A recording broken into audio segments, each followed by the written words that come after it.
છોટા ઉદેપુર નકલી કચેરી કૌભાંડ મુદ્દે ગૃહમાં હોબાળો થયો। કોંગ્રેસે વિધાનસભા ગૃહમાં સૂત્રોચ્ચાર કર્યા। કોંગ્રેસ ધારાસભ્યો ગૃહમાં ઊભા થઈ ગયા। કોંગ્રેસ ધારાસભ્ય તુષાર ચૌધરીએ પ્રશ્ન ઉઠાવ્યો। 4 વિભાગની જવાબદારી છે। સરકારના ધ્યાનમાં નકલી કચેરી આવી જ હતી। અમે ફરિયાદ કરી હતી, પછી બધાનું ધ્યાન દોરાયું તેવું કુબેર ડિંડોરે નિવેદન કર્યું। હિરણ અમારી સાથે જોડાઈ ગયા છે। હિરણ, નકલી કચેરી મુદ્દે ગૃહમાં હોબાળો થયો છે। તુષાર ચૌધરીએ જ્યારે પ્રશ્ન ઉઠાવ્યો ત્યારે શું જવાબ મળ્યો તેમને?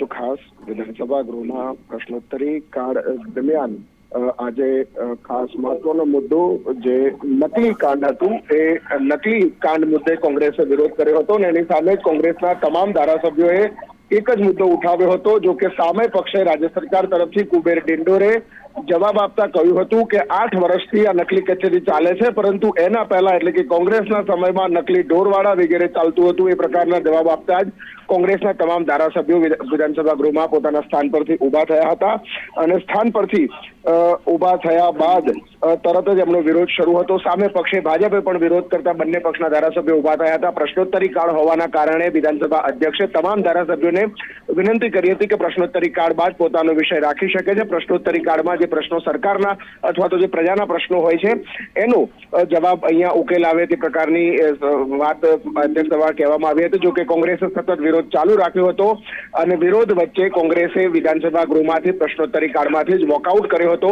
વોકઆઉટ પછી કોંગ્રેસના ધારાસભ્યોને સસ્પેન્ડ કરવા માટેની દરખાસ્ત સંસદીય બાબતોના મંત્રી ઋષિકેશ પટેલે મૂકી હતી અને આ સંસદીય બાબતોના મંત્રીની દરખાસ્તને અધ્યક્ષે ગ્રાહ્ય રાખી કોંગ્રેસના સભ્યોને આજના દિવસની કાર્યવાહીમાંથી સસ્પેન્ડ કરવાનો અધ્યક્ષે નિર્ણય કર્યો છે।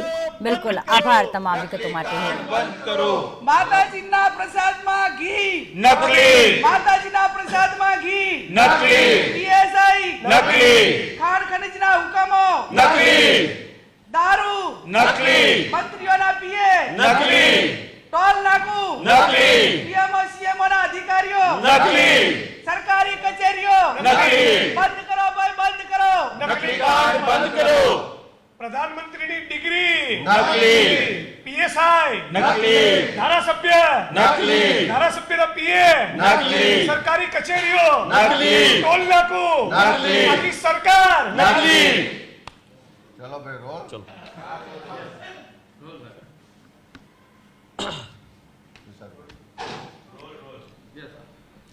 આજે વિધાનસભાની પ્રશ્નોત્તરીમાં 9મા ક્રમાંક પર મારો પ્રશ્ન હતો। મેં માત્ર એટલું જ પૂછ્યું હતું કે છોટાઉદેપુર જિલ્લામાં આવી નકલી સરકારી કચેરીઓ કે જે વિભાગમાંથી ગ્રાન્ટ પણ લેતી હતી એવી કેટલી કચેરીઓ પકડાઈ, તેનો જવાબ મંત્રીશ્રીએ ઉત્તરમાં કીધું છે આવી કોઈ ઘટના બની નથી। પણ પછી જવાબમાં જેમણે સ્વીકાર્યું પણ ખરું કે ખરેખર 5 કચેરીઓ નકલી કાર્યરત હતી। એને લગભગ આદિજાતિ વિભાગના 21 કરોડ 50 લાખ રૂપિયાની ગ્રાન્ટ પણ ફાળવણી કરવામાં આવી છે। અને આ જે કચેરીઓ હતી એ કાર્યપાલક ઇજનેર સિંચાઈ પ્રોજેક્ટ ડિવિઝન બોડેલી, નાયબ કાર્યપાલક ઇજનેર સબ ડિવિઝન 10 ગુજરાત રાજ્ય પાણી પુરવઠા બોર્ડ, નાયબ કાર્યપાલક ઇજનેર સબ ડિવિઝન ગુજરાત રાજ્ય સિંચાઈ પાણી પુરવઠા અને કેનાલ વિભાગ, કાર્યપાલક ઇજનેર સિંચાઈ યોજના વિભાગ નંબર 2 અને નાયબ કાર્યપાલક ઇજનેર સિંચાઈ યોજના પેટા વિભાગ 10 આવી 5 નકલી કચેરીઓ 2017થી કાર્યરત હતી। એટલે આ જવાબ તો માત્ર ગયા વર્ષનો જ છે કે 20 કરોડ 50 લાખ, પણ 17 થી 24 સુધીમાં કેટલા રૂપિયા, કરોડો રૂપિયા આદિવાસીઓના આ નકલી કચેરીઓમાં વેડફાઈ ગયા છે।